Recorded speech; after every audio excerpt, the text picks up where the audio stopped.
Yun yung isang paraan. Long term. Kasi yan si Emperor. Para siyang yung Emperor talaga ng Empire. Imagine mo nakaupo ka doon para si King Solomon. Parang hari talaga. And then merong mga problema inilalapit sa'yo. Anong desisyon ang gagawin mo?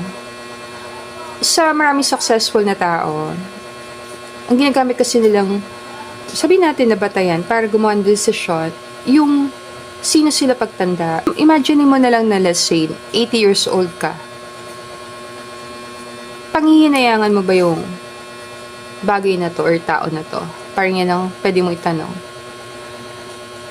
Meaning, na-imagine mo ba na kasama mo ang person na to pag nandun ka na sa 80 years old? Yun yung isang pwede mo itanong sa sarili. Kung nasa 80 years old ka, gusto mo ba siya makita na siya kasama mo? Like siya nasa tabi mo? Kung yes, then gawa mo